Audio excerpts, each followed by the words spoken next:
historical gamer once again, and today we're not returning to anything. We're giving a very first look to a new game out by Matrix and Slitherine Games. It is a turn-based war game called Field of Glory 2. It's the sequel of a kind of a classic of a previous time called Field of Glory.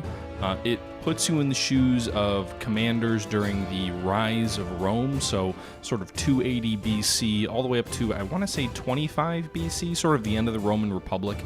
So really sort of the high watermark when we think of the Roman Republic and its military history and its lineage, things like the Punic Wars, the Gallic Wars, the conflicts between Caesar and Pompey. All of these kinds of conflicts that are taking place during Rome's rapid ascent to conquering the entire Italian peninsula all the way through to its conquest of North Africa, Gaul, Spain, and Greece as well. So in this game, you are fighting tactical battles. There are campaigns, but they seem to be more linked battles than they are any sort of total war style marching across a grand strategy map. Instead, you are fighting battles in a quasi-tabletop environment. The game feels very much like a tabletop type of game, and at least in my early playthrough of the game. So the game has, a scenario editor, which is pretty cool. I haven't dove into that yet. It also has multiplayer, which likewise I have not gotten into. It has a tutorial system, which seems pretty adequate. I've honestly only put about an hour into the game, just kind of getting the basic mechanics and controls underway. So this video will be very much a initial impressions or first look of the game with regards to the game. Now, I'm not going to do the campaigns in this video. I very may well do a campaign series in a later look, but in my first impressions, I'm really just going to jump in and play a battle. Now, even within battles, you have multiple options. You can do a fight now, which just kind of quickly creates a battle and jumps you right in. You can do quick battles, which allows you to kind of create your own sort of battlefield at a really quick pace, rather than just automatically generating anything. It gives you the ability to say, do you want to play as the ancient British, the Armenians, the Carthaginians, the Romans, and it asks you what conflict. Well, at least in this case, it looks like it's just the invasion of Britain. But in general, you get to pick your conflict, pick your side, and go from there. I'm not going to do that either. I'm actually going to, and there's also a custom battle as well with a random map battle, but what I'm going to do is I'm going to play through an epic battle, one of the pre-constructed historical engagements that comes with this game. So let's take a look here. And I think I'm going to do the Battle of Bogardus. This was a fight which occurred during the First Punic War between the Carthaginians and the Romans. It was a fight which the Romans historically were defeated. Carthage was the victor.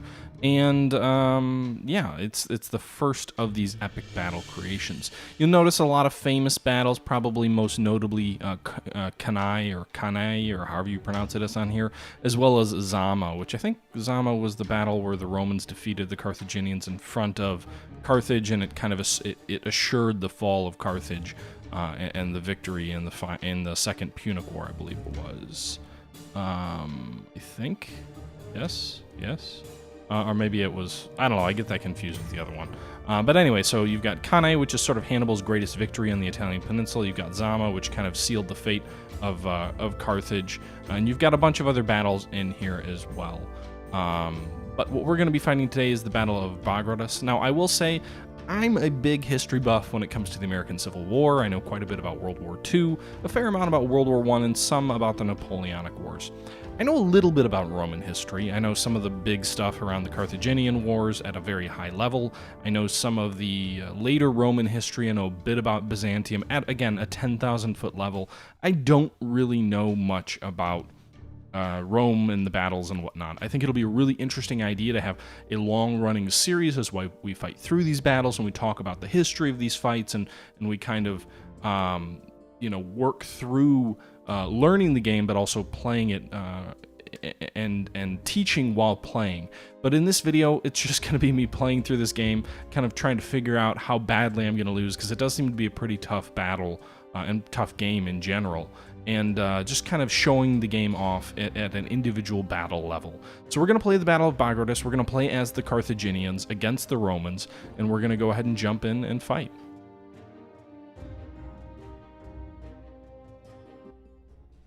Okay, so the Battle of Bogardus, our objective is to rout the enemy army by either A, routing at least 40% of their troops and 25% more than we have lost, or routing 60% of their troops, regardless of our losses. Carthaginian turn 1. I can't pronounce this name. Zactopos has formed up the Carthaginian army with massed elephants in the central and his infantry behind Greek mercenaries on the right and Carthaginian citizen infantry on the left. Regulus has formed the Roman army up in an extra deep formation in the hope of countering the Carthaginian elephants. The superior Carthaginian cavalry are deployed on both wings and may be able to envelop the Roman army. Okay, so here you go. We've got our army on the field here. You can see here we've got a bunch of individual units in just sort of a standard line. They appear to be mercenary hoplites. So hoplites are, well, there's also some foot soldiers as well.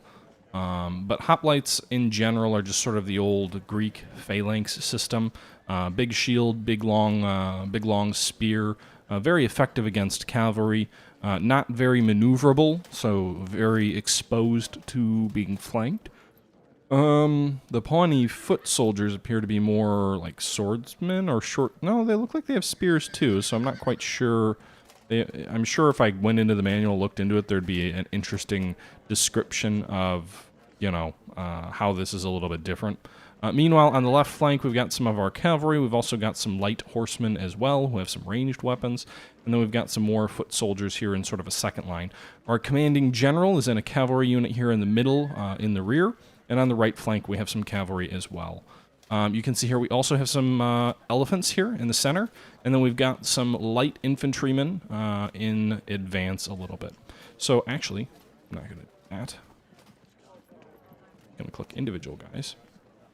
And I'm going to form these guys up in a solid line here. These are ranged units. They're light infantry. They're basically, they kind of throw javelins. Some of them are javelin. Actually, they all appear to be Javelin Men. One second. Well, almost sneezed. Didn't quite sneeze. Okay, so you can see here we've got some Javelin Men up front. They throw basically a long spear, or they're a ranged unit. We don't have any archers. We've got some elephants, which are kind of shock-heavy infantry, but they're really kind of isolated, and they're not very large. They're tough to bring down. I imagine they bring a lot of, you know, they help disperse the enemy, but I don't know how many men they actually kill. And then we've got cavalry on both flanks. If we zoom out here, we'll see our army is formed up right here. We'll see the enemy army is formed up in almost kind of like a hex-type formation with gaps between their lines, but a rather deep formation, almost like a checkerboard. This is their main infantry back here, the Hoplites and the Principes infantrymen. They have some Triharii here in the back, which kind of bring me back to my Rome Total War days of those early Roman legions. You've got the Hoplites and the Principes, sort of the rookies and the middling experienced troops, and then the Triharii are kind of heavy infantry, armored, elite veteran spearmen kind of in the back, while the Hoplites and Principes end up being kind of more like what you think about with legionnaires with these kind of big shields and short swords up front. Meanwhile, the Romans also have some Javelin Men here up in the front as well. Again, all in that kind of weird formation without a solid line. They also have some cavalry on the flanks. They've got one general. They've got generals on both flanks. They're sub-generals, so basically they're not the commanding general, but they are a general of troops nonetheless. So if you kill them, I do believe there's a morale penalty that the enemy suffers. I'm not sure which one of these is their commanding force, you know, their commanding general, and it's not quite clear, but it doesn't look like they have much in the way of horsemen, so we really could use our cavalry to advantage if we wanted to sweep in around the enemy flank and hit them from the flanks. I'm just going to kind of sit here and allow the enemy come to me. So I'm actually going to kind of allow my forces. My main infantry line is deployed here. My cavalry is going to guard those flanks. I'm going to allow them to approach me. Then I'm going to use my Javelin Men, hopefully to wear down their forces or at least take out their own ranged units. And then at that point, once these Javelin Men are driven back, I'll use my infantry will come up kind of on the flanks of the elephants. And we'll kind of charge forward into the mass of the enemy, hopefully swinging our cavalry around on both enemy flanks, and maybe launching a double envelopment against the enemy. By the way, those of you who see Agrippa here in the chat, Agrippa, you work for Matrix/Slitherine. You also have a YouTube channel of yourself. Congratulations. I saw you just got to 10,000 subscribers. I know that's a big milestone for anyone. It wasn't that long ago before I hit that, so congrats. And I've watched a couple of your videos on this, so hopefully I'll figure things out. It looks like their main general, Marcus Attilius Regulus, is here in the middle, as Agrippa pointed out. He's kind of got like a gold eagle pole here in the middle that kind of represents him being their main commander. Also, you can move your commander around, so theoretically, we've got our general here in this cavalry unit. We could click on this unit here and move him into this infantry unit, but I'm not going to do that. I'm going to leave him with our kind of heavy cavalry, kind of a last reserve in the back. I would like to move these guys to be more centered. The one problem or one challenge in this game is maneuver is not as easy as maybe you would like for any particular game. So like I can't move these guys directly right. They just don't have the points to turn that way. I could move, you know, this one unit to the right a little bit, but you can see here they all take time to turn. So maneuver is one of those things that is very clunky during this era of combat, and it's certainly very true for your own soldiers. You can't just quickly move troops around, wheel them around, and easily have them, you know, reposition themselves. It takes a lot of time and effort to get troops to reposition themselves. They can move forward really easily. They can move right and left like a slug. It's really difficult to get your troops moving often the way that you'd like. I'm actually going to do this here. Right away, getting started, I'm just going to move my infantry up so that they're in line with our elephants. So I'm going to kind of have a tip of the spear, if you will. My elephants in the middle are going to go charging forward as soon as the enemy breaks through our javelin line. But I'm also going to have some infantry here on the elephant's flank, hopefully to prevent any enemy ranged infantry or even just heavy infantry getting in around on the sides of the elephants. That way we protect our elephants' kind of more vulnerable flanks. And what we'll also do here is, well, I'm going to shift these guys a little bit. I'm going to face them right. You can see here by just turning them, in order to turn them, I right-click on the unit to select it, and then I right-click the direction that I want them to go. And then I get a pop-up to either turn the whole command or turn this particular unit. I'm doing these all as sort of one unit at a time, and it takes all of their maneuver points just to turn, or at least almost all of their maneuver points, to just turn slightly. Just to wheel all the way to the right. What I'm going to do here is I'm going to move these guys further to the right. I'm going to move the guys over here back into line. So we're going to have this whole up front line with the elephants and some of our infantry, and we'll kind of have a reserve line here behind them. All right. The Poini won't stand toe-to-toe with the Romans. Yeah, I don't expect any of my infantry to truly stand toe-to-toe, but we'll see how this all works. Again, the main idea is going to be to pin the Romans to the front and crush them on the flanks with cavalry, so we'll see how this all goes. With that being said, I've kind of moved everybody that I want to move at this point. I think we might want to... I don't want to move my cavalry yet. It takes time and it's ponderous to swing them around the Roman flank, but we'll leave them where they are for this turn. Okay, so we ended our turn. You can see here the Romans are moving for it en masse. You can do that. You can issue orders to your entire command and have them all move as one. But in our case, we haven't done that. Okay, let's see here. So the enemy's starting to move forward. We're going to start moving some of our cavalry here to kind of threaten the flank, but we're not going to do it too aggressively. We're just going to slowly move these guys forward and sort of start slowly wheeling them around. Again, if I'm too blunt or obvious about it, I'm going to guess the AI will kind of notice and take action. So we'll start moving these guys into a position that I think will be useful, but still far enough away that it's not really too threatening to the Romans. And we'll move our cavalry as well. We've got a general as well in this in the van here with some of our cavalry. We'll move these guys up a little bit. This guy around. Meanwhile, we're moving our infantry still.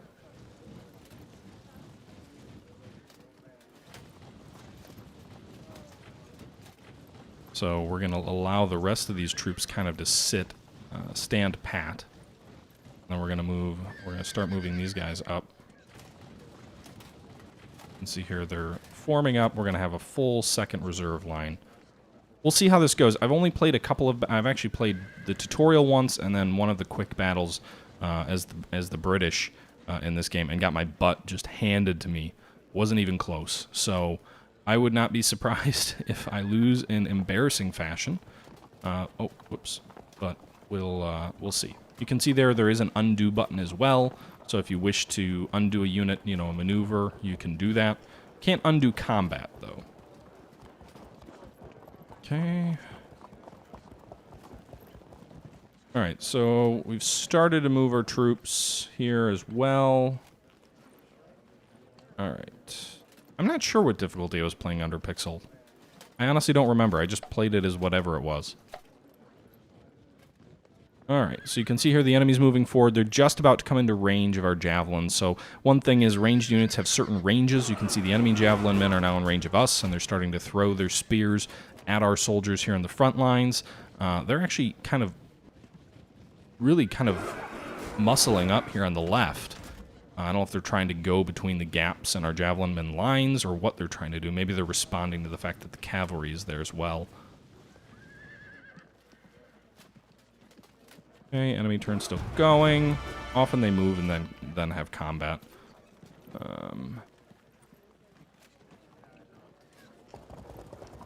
Oops, undo that.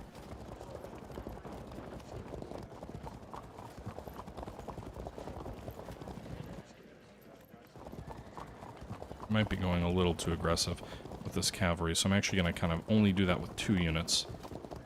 We'll go here and move our other cavalrymen in. Guys over here. And we'll move our light cavalry here to the extreme flank. Don't want to expose my flank, because one of the key things in this game also is your ability to successfully launch flank attacks is one of the best ways to defeat the enemy. Especially when you're facing sort of these arrow troops where spears and whatnot are really important. Alright, so we're going to move 1 infantry up here to kind of be on the flank, if you will, of our Javelin Men. Alright, these guys are going to move down 1 more. They can't turn, they've used all their points up, but we'll be in line, or... God, I should have done 2. And also, guys, if you can hear any, like, thunder or anything in the background, I'm sorry, there's kind of a big storm going on right now, so... Alright. One thing that seems very difficult, and is probably accurate to make it as such, is retreating your troops in any way, shape, or form. Alright. Kind of want to see if we can just charge and sweep them back, but I think that may be a little rash, so let's... this. Move our cavalry out this way. Actually gonna move this guy in and my general back. I don't want my general in the front line.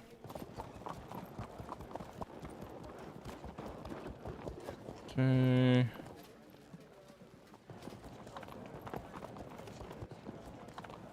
Alright. Let's see here. Yeah, I don't know if... maybe I just haven't had good quality steady infantry in any of my battles yet to be able to fall back effectively. Okay, so... these guys are in range. So here's what we're going to fight our first combat here. You can see our Javelin Men, or our Numidian light Javelin Men, have enemy troops that are within range. Obviously, these guys are only 1 hex away, so they're clearly in range. I think Javelin Men only have a range of 1, but anyway, so you can see here they've got 2 Javelin Men kind of coming in on our flank of this front line. They've got 1 of these guys here in the front at point-blank range. I'm actually going to focus fire on this 1 Roman light Javelin Men. You can see here we threw our javelins at them and they lost 20 casualties.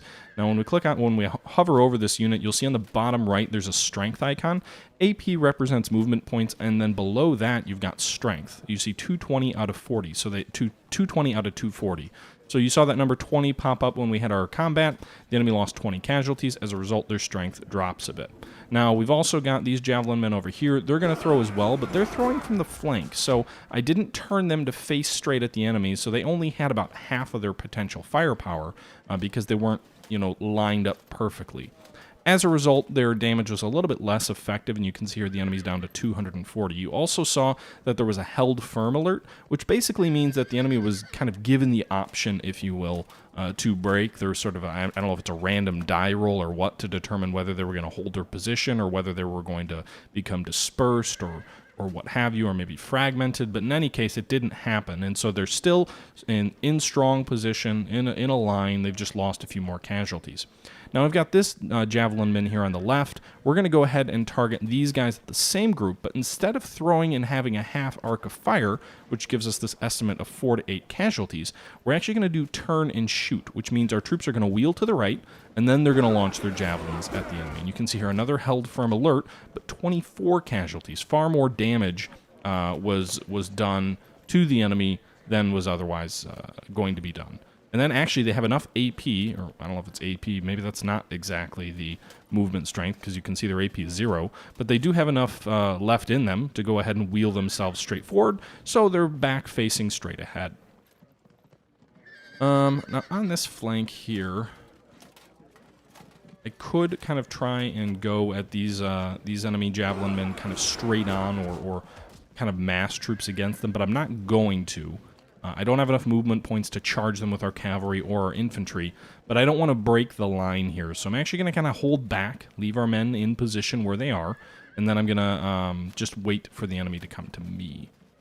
So we'll do that. All these guys are going to kind of stay in position here, and we'll go ahead and end the turn.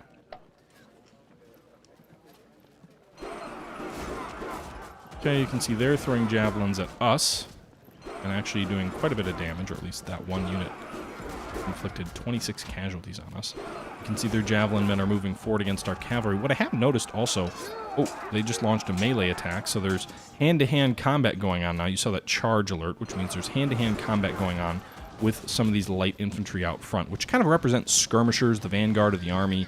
And you can see here the enemy infantry, the Legion, is moving in here behind.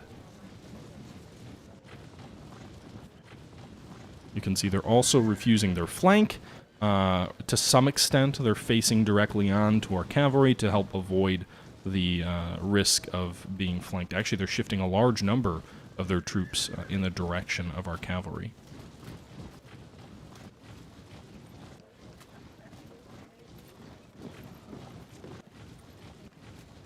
Skirmishers can be annoying. They can do a lot of damage in this game, which you don't usually see that in most other games that I've noticed. I feel like skirmishers aren't terribly useful in a lot of other games, especially in like Rome Total War. They're just more of a nuisance than anything. But in this game, they do seem to be important, and they can, they can strongly impact a battle, at least in my limited experience. Okay, so you can see the enemy general is coming our way. He's got 249 men here on the bottom. He's an armored unit. What we're actually going to do, we're going to move our light cavalry up against him, and our light cavalry has ranged weapons. So they can actually fire bows and arrows or whatever at these guys and weaken them. They're also really fast, so they can kind of escape, hopefully. Doesn't look like they've got enough movement points left to turn and face him. But nonetheless, we've started to kind of, hopefully, threaten the enemy general, and again, if we can take him out, then that will go some way toward reducing their effectiveness. We're also going to move one of these heavy cavalry units up to kind of try and counter them here, if he tries to push back some of our infantry. And then our general, we're going to go ahead and use his movement points to about face, because we had him retreating to the right, so we're going to use most of our points to just kind of face him in the right direction. Meanwhile, along the skirmish line, you'll see here the enemy general on the right, on the other flank, is also turning to face us.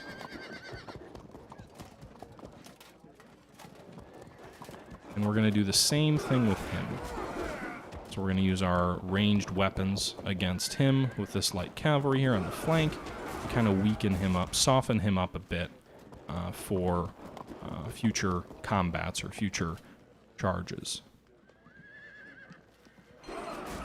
Okay, you can see this one lost a little bit more. He lost about 26 of his 230 men.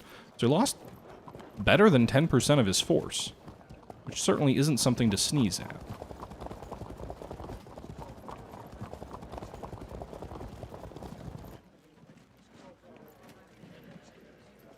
Alright, so we've got enemy Javelin Men up here. Their flank might be exposed to these javelins, so we'll kind of go ahead and fire at the side of their troops. We're going to also charge them with this infantry here. You can see the enemy just retreats.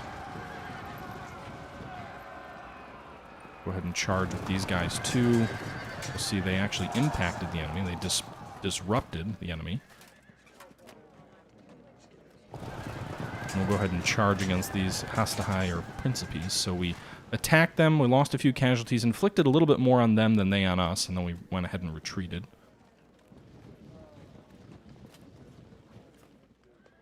And go here.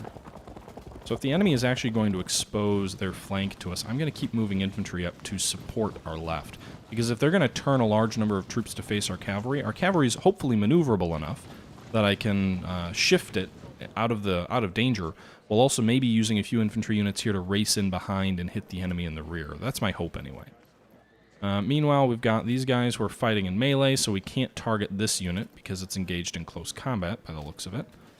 We can continue to fight in melee, and actually these guys lost pretty heavily. But now that they're no longer in close combat, we can now hit these guys with javelins. They did punch a little bit of a hole in our line, but these guys they're disrupted, but they're not destroyed, so they can fall back and still hopefully be effective. So we're continuing to focus on this one javelin unit. They're down to 140 men. You can see here they've lost quite a few casualties. 133 men now from our skirmishing combat. Alright, we've already targeted these guys on the right. And so we're going to kind of leave things as is, although we are going to turn these infantry back here forward. We're kind of facing this reserve line, into line, facing the enemy army, now that we've got them kind of into position where we wanted them. Guys up, and now we've got a solid line of reserve infantry here back, behind the main line to the front.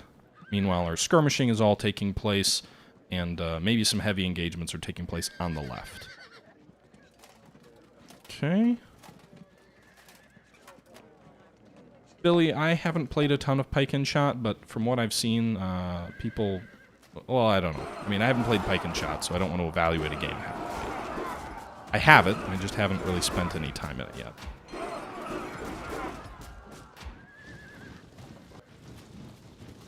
Okay.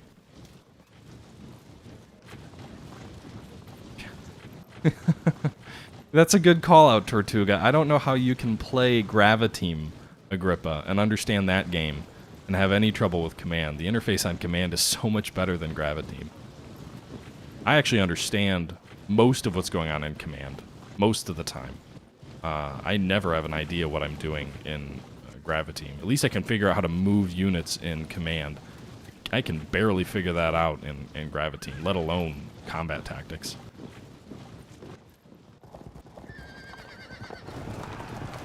Okay, so you can see the enemy cavalry charged after our light infantry in front of them, and then actually they ended up pursuing and engaging some of our own heavy cavalry and losing quite a few men. And here the enemy actually just attacked some heavy cavalry as well. They lost 38 men to just 2 of our own.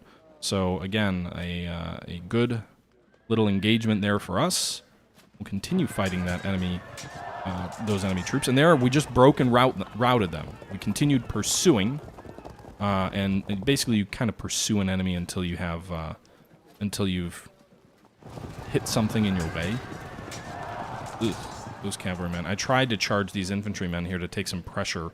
Hopefully, the idea was to take some pressure off of these cavalrymen they pursued, but now their flank is exposed to these Hastahais. So my hope was to kind of alleviate the pressure with that cavalry charge. Rather than that, I just lost a bunch of casualties. Didn't really accomplish much. Okay. All right, everybody. Well, that's going to do it for the first part of my first look at Field of Glory 2 by Matrix and Slitherine Games, developed by Byzantine Games.